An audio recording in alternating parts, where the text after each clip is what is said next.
Alright, I'm not gonna lie, I'm a little pissed off. I've been lied to. Okay, so I attempted to film the video out by my pool. I'm at the pool right now, and so I'm feeling a little self-conscious. I feel like a crazy person just talking to my camera at the pool, but I guess that is the modern world we live in. Well, my pool, the community pool of this apartment. But it was a little distracting, I don't know. The sun was bright, didn't want people coming out and seeing me vlogging, thinking I'm a crazy vlogger, I don't know. So this month was pretty good. It was decent. It was, I feel like that's what I say about every month so far. It's becoming more of a behavior pattern that I have to think about it less, right? It's more habit now than conscious thought. And in some ways that's nice. Well, in all ways that's nice. It's better to just allow something to happen usually than forcing yourself. It's a more comfortable way to go about it. But in order to get to that point, you have to be uncomfortable first. And so I'm trying to remember that moving forward so that I can maybe introduce new challenges and be uncomfortable again, and if they benefit me, then allow that to become a habit as well, because that's where all good habits come from, is initial discomfort. So how did this month go? What happened? I tried zucchini noodles, or if you will, zoodles, or I guess you could call them zucoodles. No, zucchini. I like that. Yeah, I tried those. My sister recommended I try them. I said I would. And I did. Oh, you're making the zucchini pasta! I'm making the zucchini pasta. There it is, cooking. Alright, let's see what this is all about.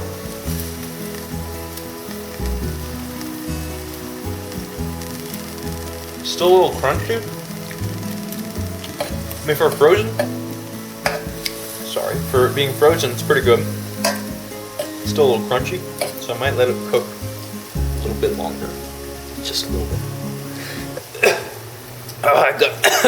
I inhaled it.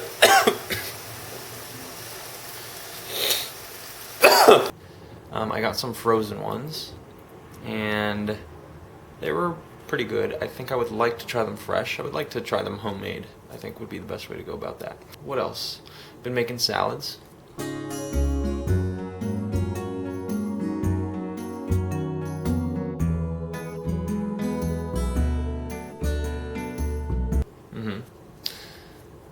I went to Big Bear with my dad. It was a great trip, and we had some really good food. Alright, found our spot. We're good. Where are we? We are at Jasper's Smokehouse and Steaks. Alright, and And our drinks have arrived. Thank you. Thank you. You're welcome. Anyways, I'm going for my class. Look, We need it. This is the deal right here. oh yeah. We went skiing. Here we are. Here we are indeed. On the top of, on the way to the top of Big Bear Mountain Resort.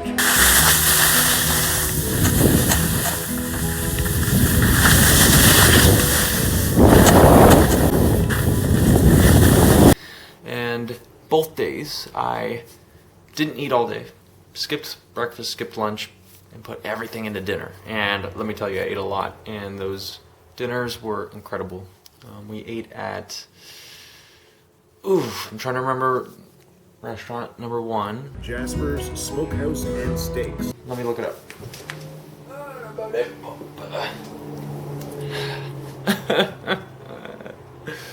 I'm so tired. I'm so tired because someone kept walking in the the motel room above ours at like 2 in the morning. They were just walking around. Like, what are you doing? What are you doing at 2 in the morning walking around? Sit down and watch TV like an American. What am I looking up? Restaurants in Big Bear. Barbecue in Big Bear. Because you know what? I want to give credit where credit is due. Because this place was good. Was it Jasper's? Jasper's Smokehouse and Steaks.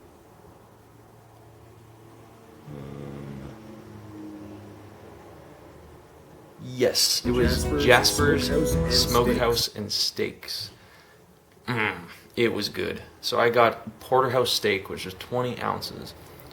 Polished that off in like 10 seconds. And then my dad was struggling with the pork ribs. And I usually don't eat pork. I don't eat pork all that much. Pigs are too cute and too intelligent, and they carry some nasty parasites. But you know what? He was struggling. I wanted to lend a helping hand. I was still hungry. So I ate about more than half of his ribs, like 8 ribs. 2 baked potatoes with cheese and some veggies to stay healthy. And then the next night we went to Jasper's Smokehouse and Steaks. this one I remember. Peppercorn, the Peppercorn restaurant. My dad had the salmon. I had the halibut, and we shared a plate of tuna with really good wasabi. And I could tell it was high quality wasabi, and I'm shutting over the traffic. Ugh, that road, those drivers. I could tell it was high quality wasabi because when you just put a tiny bit, a little dab, it rushed out your nose, exploded your head. The one thing I would say about doing this challenge is that I've noticed was when we were in Big Bear, I sort of wished that we could go anywhere, and I sort of wished I could order anything off the menu. Because it felt like a special occasion, and I guess it was because both my dad and I share the same birthday, and so we were celebrating our birthdays by skiing. And so it would have been nice, you know, just to like, hey, let's just go to this restaurant and then sit down and then like eat whatever I want, you know? It's like, but because I was doing my challenge, we were confined to certain locations, and I was confined to certain menu items. We're trying to find a place to eat and explain why it's A challenge? a challenge. We have very specific dietary concerns. So Yeah. Bradley can't have anything that's got sugar, or a pasta, which I guess has flour, anything processed. So basically we're gonna go dig up some earthworms. So that's one thing I've noticed is like doing this challenge has taught me that when I'm off the challenge, eating like fun foods, you know, like burgers or fries or whatever, pizza, pizza I miss, ice cream, whatever it may be, in moderation for special occasions can be nice. It's nice to have that freedom to choose, you know what, tonight I'm gonna eat a burger. I'm currently being tortured because I'm eating out with some friends here. You guys might be on the video here. Who's recording? Oh. So, here's some free chips. He's vlogging. Hey, Jonathan, explain why we can't have this. Because if we have one chip, we'll have all the chips. And But we're I gonna- want to have it. Oh, you can have it. Oh, you can have You it. guys can have all the chips you got. We can't. It only becomes an issue when it's like, hey, you know what? Tonight I'm gonna eat a burger, and then the next night it's like, hey, you know what? Tonight I'm gonna eat a burger, and then so on and so forth. Where it's like you're eating these foods consistently, and so what I'm hoping is after this year, I will have more of an ability to enjoy things in moderation. And that's such a cliche that we hear all the time, right? Everything in moderation. And cliches exist for a reason. We are 3 months into this journey. Almost 3 months. And I'm really... Progressive change, sometimes you don't notice the change that's actually happening, I think, because it happens so incrementally and so slowly that over time, you don't really notice the effects happening. But then when you look back, you know, months ago, that's the state you were in then, and compare it to now. It's like, whoa, a bunch changed. And so I sort of just had that moment right now where I was thinking about a year ago, how I felt going to work, how I was eating. I was binging on sugar. There's a candy drawer. I was notorious for getting candy. People would know me as the candy guy. Hey, Brad, the candy guy, you gonna get more chocolate? Like, it was an ongoing joke, but secretly I was kind of struggling with this, you know? Like, I would have one piece of chocolate and then think, oh, I fucked up. Fuck it, I'm just gonna get one more, keep going back to the drawer, and then lose all self-respect, lose all willpower, just, whatever, messed up today, may as well mess up the rest. Messed up today, may as well mess up the whole week. And then not only would that mindset, you know, kind of spoil the way I was feeling about myself and my life, but it would also encourage other bad behaviors, and it would encourage bad moods, and also just the biology of consuming that much sugar and those kind of bad foods all throughout the day. They can mimic or trigger depression, you know, they could diabetes, all these diseases they introduce into your life. And of course, I'm not slandering candy, saying no one should ever eat sugar or candy ever. No, in moderation, that's what it's for. It's a dessert, it's a treat.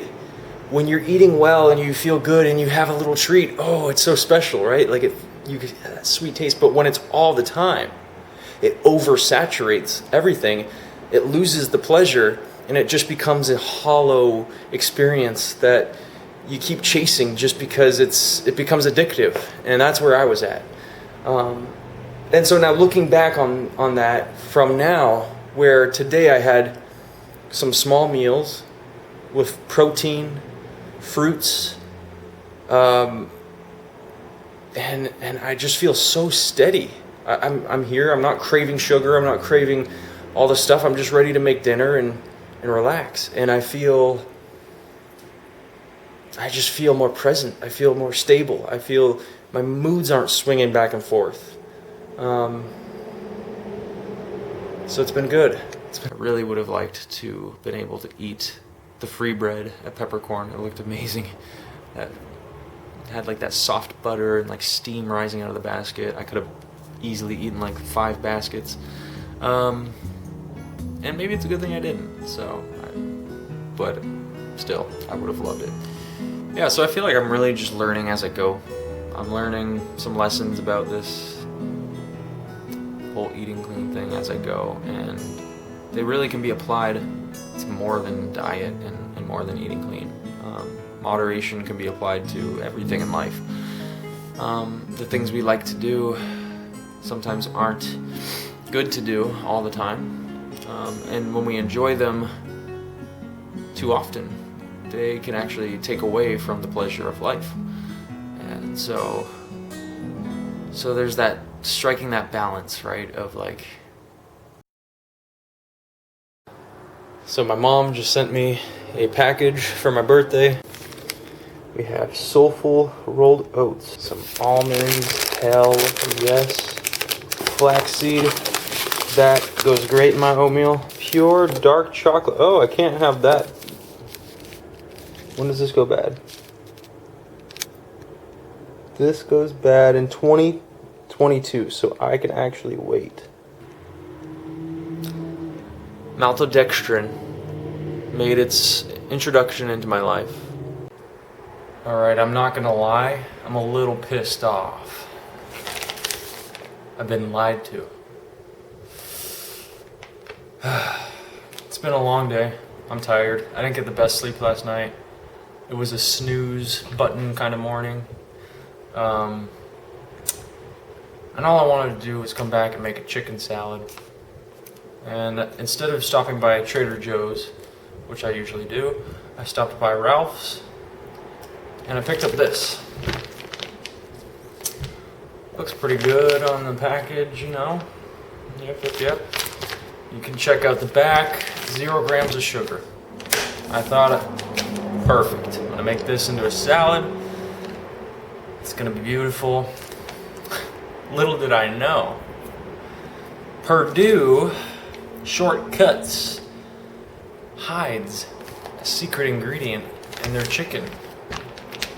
So while this was a disappointing endeavor, it was also an educational one. And perhaps I can pass along this knowledge to anyone else who might run into a similar problem. Maltodextrin. So it says 0 grams of sugar in this package. When you look at the nutritional facts, 0 grams of sugar. So if you're just scanning that, you're gonna think this is good for you. But it actually has maltodextrin in it, which isn't listed on the nutrition facts. It's listed in the ingredients. as contains 2% or less of. So maltodextrin is a highly processed additive that actually has a higher glycemic index than regular sugar. So your insulin levels will spike higher from maltodextrin than just if they put sugar in this. So it'd actually be healthier to just have sugar in this. And so that is part of why I'm doing this challenge, is just to really reveal how hard it is to do this. I mean, I can't even eat this now. I have to give it to my roommate. So, you know, and I was thinking, as I was leaving the store, I was going through sort of a rationalization denial moment, right? Like I got it and I'm like, oh, but it's no sugar, it's just a 2% or less, that's nothing of maltodextrin. I'm just gonna eat it, whatever. And I was going through this, oh, this challenge is stupid. Why are you doing this challenge? Why are you filming it? You're trying to be a vlogger, you're trying to be a famous YouTuber or something. And my brain was like coming up all these reasons just to eat it, and I realized, no. This is part of it. This is why it is a challenge, because it's difficult. And it might sound dumb, oh, now I can't eat chicken for dinner. But you know, when you had a long day, I ride my bike to work, I'm hungry, I'm tired, I just want to sit down and have dinner, and now I can't. So that's why this is a challenge. And that is why it's so difficult to do this, because it's processed foods and unhealthy additives are hidden in everything. And so you might be wondering, why am I not losing weight? Or why do I still feel like crap even though I'm eating healthy? And the answer is, you might not be eating healthy. You might think you're eating healthy because you're trusting products and trusting the labels. And I'm not trying to be a conspiracy asshole here, you know, like, don't trust them. You know, don't trust them. They're trying to get you. But in a way that, you know, a lot of these companies are trying to get you. They're hiding addictive properties in their food, like sugar, so you keep coming back for more, because it tastes good and it is addictive. But here's a good example. If you look at the packaging, everything here makes this seem like it's a very healthy choice. You know, no antibiotics ever, no animal byproducts, all vegetarian diet, cage-free in the USA, no hormones or steroids added. So it sounds great, like, and then you look at the back, and even there, oh, 0 grams of sugar. Like, you might be making this for your family or for yourself, thinking, yeah, I'm eating healthy right now. This is really good. And this isn't like the worst thing you could buy in the world. You could be buying, you know, sugar cookies or something, but still, it's not as healthy as you might think. It is still spiking your insulin much higher than if you were just eating something with sugar in it. So that's something to consider, especially if you are prone to diabetes or have diabetes. Or you're just trying to watch what you're eating. So, I'm gonna go give this to my roommate now. Hey. Hey, do you want this chicken? Oh, what's wrong with it? Has maltodextrin in it. I can't have it. What is that? Maltodextrin is basically a replacement for sugar, but it spikes your insulin higher than sugar. Sure, I'll take Yeah, it. I'll put it on your shelf. Cool, thanks, man. No problem. How was your day? Kind of shitty.